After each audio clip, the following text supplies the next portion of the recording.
Est-ce que tu t'es déjà dit: «J'ai envie d'écrire un livre, mais je suis pas encore prêt. J'ai encore trop de blessures, trop de choses non réglées». Si ça te parle, cette vidéo est pour toi. Alors aujourd'hui, on va déconstruire cette idée en fait qu'il faut être totalement guéri pour écrire et je vais te montrer pourquoi tu peux commencer dès maintenant. Bonjour, je suis Gwenaëlle, ta coach en écriture et en autopublication. Alors, dans les prochaines minutes de cette vidéo, en fait, on va voir pourquoi attendre la guérison parfaite, c'est un piège. Comment l'écriture peut faire partie de ton chemin et aussi 3 clés pour écrire avec authenticité, même si tu es justement encore en chemin. C'est parti. Alors, on va commencer par une croyance qui bloque beaucoup d'écrivains. C'est l'idée qu'il faut être, totalement guéri, en fait, en paix, émotionnellement stable pour écrire un livre. C'est comme si on voyait un petit peu l'écriture, comme, une récompense, un diplôme qu'on obtient, seulement après avoir fini son travail intérieur. Imagine, par exemple, que tu veux écrire une biographie sur une épreuve que tu as traversée. Bah, peut-être que tu te dis: «Je peux pas écrire ça maintenant parce que, je suis encore trop fragile, je n'ai pas assez de recul» et cetera et cetera. Pour un roman, par exemple, bah, tu pourrais te dire: «Mais comment je peux écrire sur la joie, vu que je suis, pas complètement, pleinement heureux, en fait?» Mais dis-toi une chose, en fait, c'est que ce moment parfait, où toutes les blessures sont refermées, réglées, en fait, ce moment, il n'existe pas. La vie, c'est un chemin, c'est pas une destination et attendre ce moment idéal, en fait, c'est remettre, ton livre à plus tard, en fait et parfois indéfiniment. Il n'y a pas de moment parfait, quel que soit d'ailleurs le secteur de vie dans lequel on est, hein, que ce soit pour l'écriture d'un livre ou pour autre chose. Le bon moment, j'ai envie de dire, c'est maintenant, c'est de se lancer tout de suite, c'est pas d'attendre, une perfection finalement qui n'arrivera pas. Donc du coup, voilà, la bonne nouvelle, c'est que tu n'as pas besoin d'être guéri pour écrire. En fait, ce que tu vis, même si c'est imparfait, ça peut devenir justement la force de ton texte. La deuxième idée, en fait, c'est que l'écriture, c'est pas un après, c'est un pendant. En fait, écrire un livre, dis-toi que ça peut faire partie de ton processus de guérison. C'est un espace où tu explores, où tu comprends et où tu transformes aussi ce que tu traverses. Si par exemple tu écris sur, une perte ou une rupture, les émotions brutes que tu ressens, elles peuvent donner à ton texte une intensité, incroyable. Heu, Peut-être que si tu écris un roman où tu as un personnage qui surmonte un deuil, heu, tu verras que en fait, ces moments où toi tu vas te connecter à ta propre douleur, même si cette douleur justement elle n'est pas résolue, et ça, c'est ce qui va rendre ton histoire vibrante, en fait, parce qu'elle est vraie, parce qu'elle est sur des émotions, vraies que tu ressens. Ce qui compte, en fait, ce n'est pas d'avoir, toutes les réponses, ou d'être arrivé au bout du chemin. C'est juste d'avoir quelque chose à dire et de le dire avec intégrité, en fait. Donc ton livre, comme le reste, il a pas besoin d'être parfait, il a juste besoin d'être sincère et tu verras que cette sincérité, elle naît bien évidemment de ton vécu et ton vécu, il comprend, bien entendu, toutes tes blessures, en fait. Donc l'idée, en fait, c'est que tu puisses voir, l'écriture comme un compagnon de route et pas comme une étape, finale. Chaque mot que tu poses, ça peut être justement une petite lumière sur ton chemin. Du coup, comment écrire quand, on est encore, en chemin? Là, je vais te donner 3 clés concrètes pour avancer du coup avec confiance, même si pour toi tout n'est pas réglé et c'est absolument pas grave.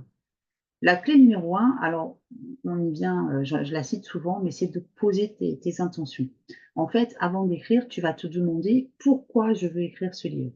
Hem, Est-ce que c'est pour inspirer? Est-ce que c'est pour guérir? Est-ce que c'est pour témoigner? Tu vas juste écrire une phrase simple, hein, sur un post-it, sur ton carnet et tu dis: «Je veux écrire pour» et là tu mets ta raison.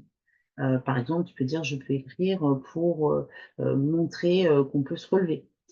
Et du coup, tu verras que cette intention alors l'intention littéraire, hein, c'est vrai que j'y fais souvent référence et c'est quelque chose en fait qui te tient. C'est un peu le moteur, hein, qui t'aide à avancer tout au long de ton processus d'écriture. Mais du coup, voilà, cette intention, elle va te guider même dans les moments de doute, en fait, même dans les moments où tu seras, perdu, où tu seras plus du tout sûr de toi. Par exemple, si tu veux écrire une autobiographie, tu peux poser l'intention de dire, bah, je veux transmettre le courage. Et du coup, toi, ça va t'aider à rester focus, même si tu as certaines blessures qui sont encore vives en toi. La deuxième clé, c'est que tu puisses créer un cadre qui te sécurise, dans lequel tu te sens bien, que tu te sens en sécurité. Parce qu'effectivement, écrire sur des sujets qui sont personnels, bah, c'est pas du tout évident, hein, on est d'accord. Et du coup, ça nous demande bah, d'accepter notre vulnérabilité, ou plus loin, certaines parts de notre vulnérabilité.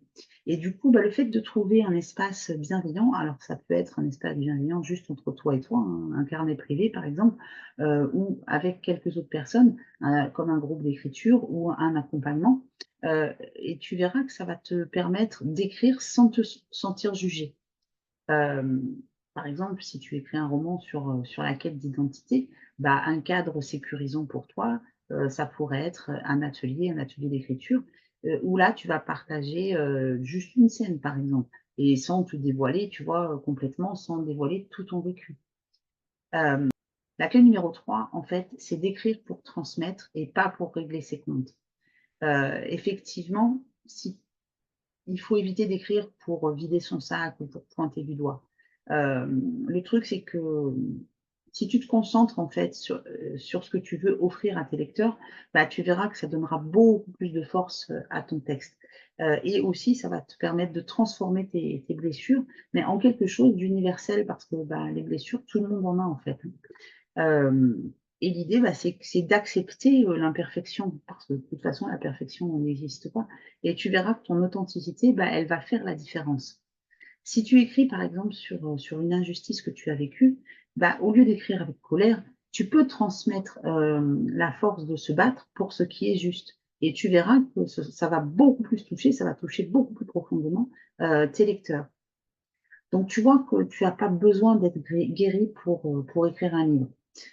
Cette idée que tout doit être parfait, en fait, bah, c'est un piège, qui te retient. Alors dans l'écriture, mais pas que dans l'écriture, parce qu'on a toujours, hein, comme j'ai dit, toujours tendance à vouloir attendre le moment parfait, la situation parfaite, le truc parfait, le ci parfait, et le truc parfait, bah, il arrive jamais, en fait, hein. Donc là, en l'occurrence, l'écriture, bah, elle peut faire partie de ton chemin, et c'est une façon de transformer tes expériences en quelque chose de puissant. Voilà, donc avec les 3 clés qu'on vient de voir, ensemble, bah, du coup, tu es prêt à commencer dès aujourd'hui ou à poursuivre, hein, ton chemin, d'écriture. Et tu verras peut-être, bah, ce livre, que tu écris, il sera un petit peu comme une main tendue, quelque part vers ta propre guérison.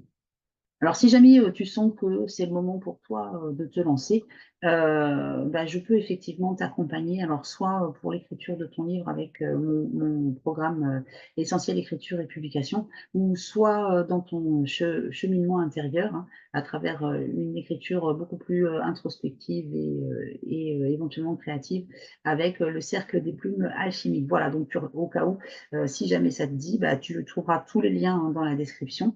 N'hésite pas à cliquer pour découvrir en fait, bah, comment je peux t'aider soit à faire naître ton livre ou soit à avancer, sur ton chemin. Voilà, si cette vidéo, t'a inspiré, bah, n'hésite pas à me faire un petit coucou en commentaire. Dis-moi aussi, voilà, toi, qu'est-ce qui t'anime dans l'écriture? N'hésite pas aussi, hein, si tu as envie que j'aborde différentes thématiques, différents sujets, ou si tu as des questions, n'hésite pas à me les poser, en commentaire, et comme ça je pourrai répondre dans une prochaine vidéo. Voilà, bah, si jamais, le cœur t'en dit également, bah, n'hésite pas à liker et à partager.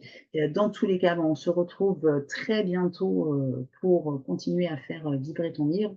Moi, d'ici là, donc d'ici la semaine prochaine, hein, bah, je te souhaite une très, très belle écriture, et je te dis à très vite.